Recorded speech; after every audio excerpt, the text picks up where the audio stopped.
Eh bien voilà, dans votre rubrique santé, il sera question des otites. C'est quoi les otites? Et pour en savoir plus, nous avons sur le plateau de la matinale Lalekou, docteur Mbaye Sagom. Docteur, bonjour. Bonjour. Merci d'être venu. Merci beaucoup, merci à vous. Vous êtes médecin, parce que là, on ne peut pas également vous dire commandant Mbaye Sagom, vous êtes médecin.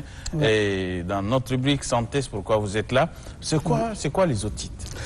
Bon, les otites, là, quand on dit otite, soit c'est une infection ou une inflammation de la membrane tympanique ou de l'oreille en général. Mais quand on dit l'oreille, c'est vague. Ouais. Ça, c'est pour un lambda. Et l'oreille, il y a trois parties. Il y a l'oreille externe qui comprend les pavillons, ce qui est là, et puis les conduits auditifs. Il y a l'oreille moyenne qui comprend la caisse du tympan, la trompe auditive et puis les cellules mastoïdiennes. Et ensuite, on a l'oreille interne qui comprend les labyrinthes et d'autres cellules. Alors, dans ce cas, les otites, quand on parle des otites, ça veut dire l'inflammation de tout ce que vous venez de citer, Oui. de l'oreille interne, même s'il s'agit de l'inflammation de l'oreille externe. Dans ce cas, on peut également parler des otites. Oui, on peut parler des otites, mais il y a une différence Oui. au niveau des diagnostics. On peut classer, par exemple, les otites externes. Donc, ça concerne uniquement les conduits auditifs externes et les pavillons. Ça, c'est les otites externes. Aussi, les otites moyennes. Les otites moyennes, donc, ça concerne uniquement l'oreille moyenne. Ensuite, les otites internes, ça, c'est un peu rare. Ça, c'est les complications des otites moyennes qui peuvent entraîner l'otite interne maintenant.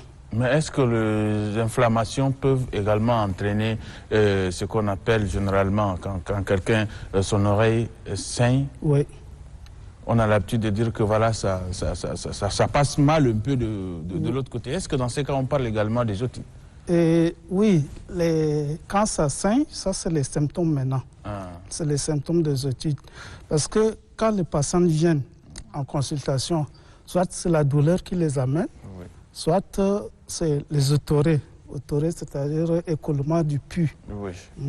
Ou alors des autoragies, écoulement du sang. Oui. Donc ça, c'est les symptômes qui peuvent révéler qu'il y a des otites. Mais généralement, qu'est-ce qui cause tout ça? Bon, qu'est-ce qui cause d'abord les inflammations? Parce que quand on parle de l'oreille interne, Ouais. c'est un truc qui est un peu très loin. C'est ça. Mais qu'est-ce qui cause? Bon, très bonne question. Ouais. Et les causes, il y a deux causes en général. Oui. Il y a des causes virales, en première position, surtout l'otite moyenne, c'est les causes virales, et les causes bactériennes. Donc, c'est des bactéries. Et c'est beaucoup fréquent chez les enfants, parce que chez les enfants, il y a ce qu'on appelle une période d'adaptation. D'accord? Donc, quand l'enfant est né, il est protégé par les seins de sa maman, Ouais. qu'il tète parce qu'il y a des antibiotiques. Après, certains, 1 an, 2 ans jusqu'à 3 ans, là, et l'enfant même voulait développer ses propres anticorps. À cause de ça, ils font beaucoup des rhinopharyngites ou alors des rhumes simples. Donc ces rhumes-là peuvent aller immigrer et puis aller infecter l'oreille moyenne. Donc, est-ce qu'il y a un lien entre le nez et le rhume? Oui. Souvent, pour ceux qui sont, ceux qui sont enrhumés, Oui. tu écoutes que tu as un souci d'audition, tu n'écoutes pas bien. Effectivement. C'est quoi le lien? Parce que l'oreille moyenne est liée avec les narines à travers un petit tuyau qu'on appelle la trompe auditive, la trompe d'Eustache. Donc c'est un peu en profondeur, en arrière du nez, juste un peu au fond. Et comme ça, on ne peut pas voir. Il faut faire un examen pour voir.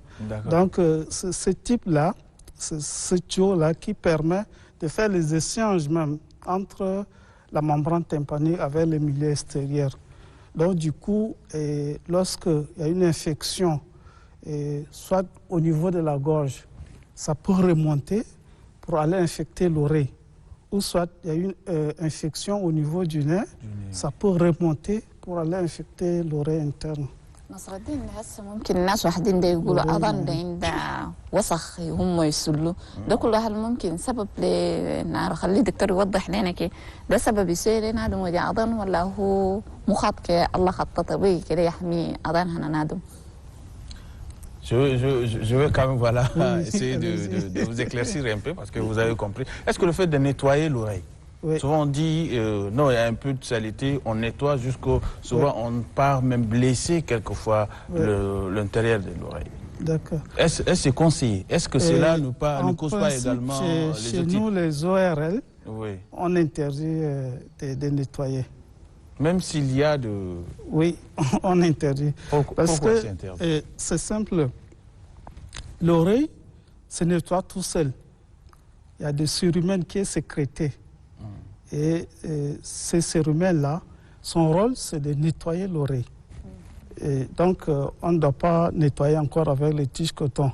Si c'est trop, on nettoie juste à la rentrée, là. Juste.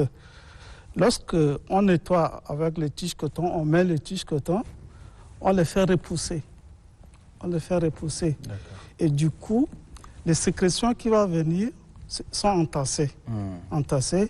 Et avec un peu du vent, ça forme ce qu'on appelle le cérumen. Ça devient dur.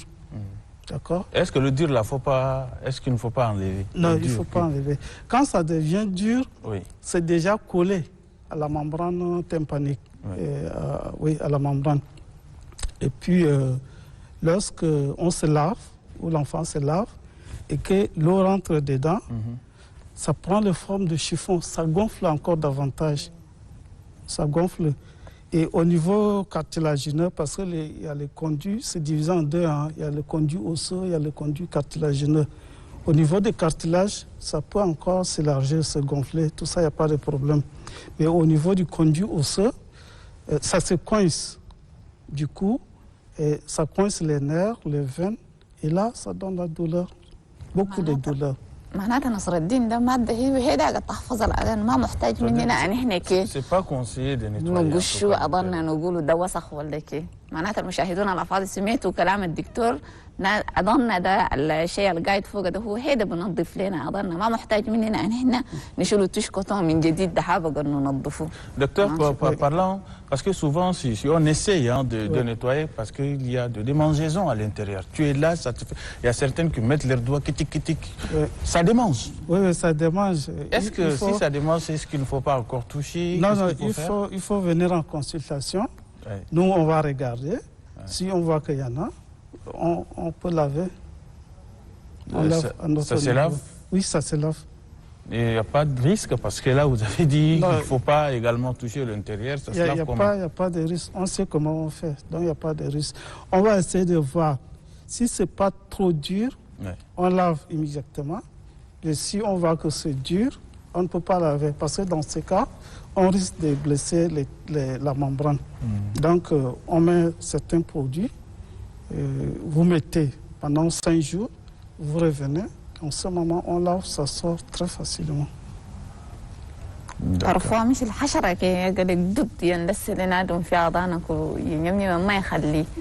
اسكي ذا كله في عملية كي تسلو ولا نادم هو سيدة قال كده كان ما يسبوا ألمي يخطك كي قال أكون ضد يمرق. Bon, ça dépend parce qu'accidentellement, ça peut arriver où un insecte peut vraiment entrer dedans. Qu'est-ce qu'il faut faire? Parce que généralement, on met un peu de l'eau.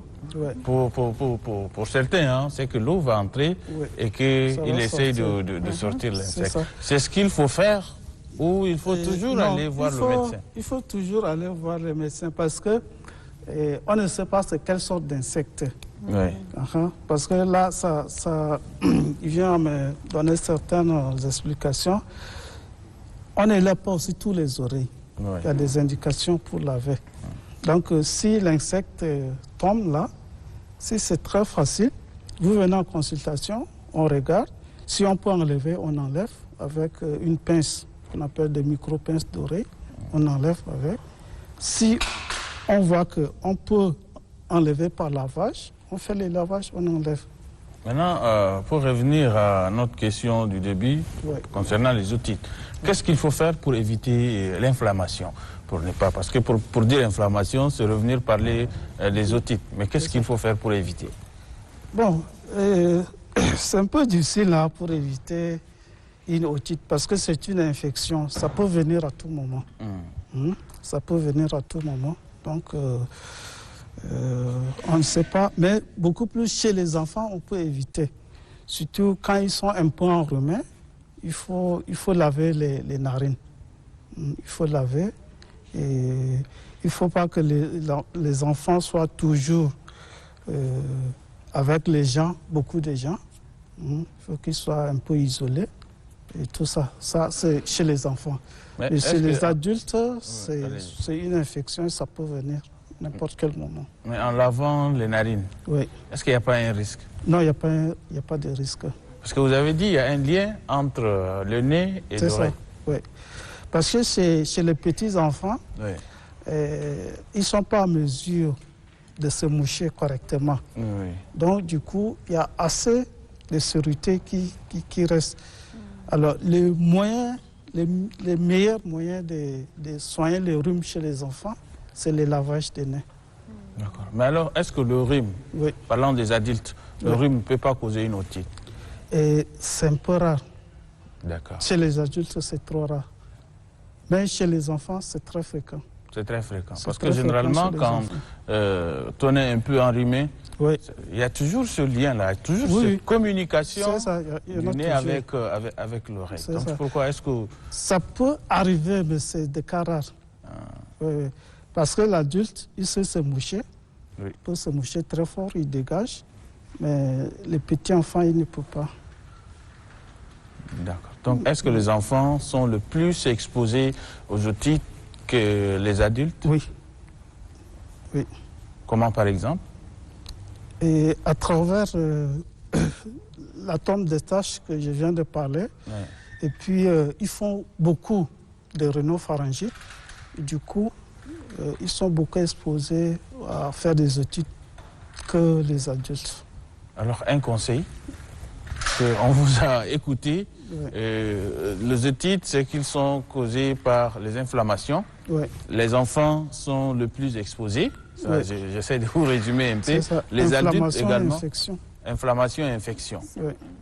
Maintenant, quel conseil vous pouvez vraiment donner? Les conseils que je peux vous donner, c'est que il faut que les gens viennent en consultation. Il faut qu'ils viennent en consultation. Il ne faut pas qu'ils essayent de manipuler à la maison. Et souvent, ils manipulent d'abord. Ils arrivent en retard. Et la prise en charge aussi devient un peu difficile.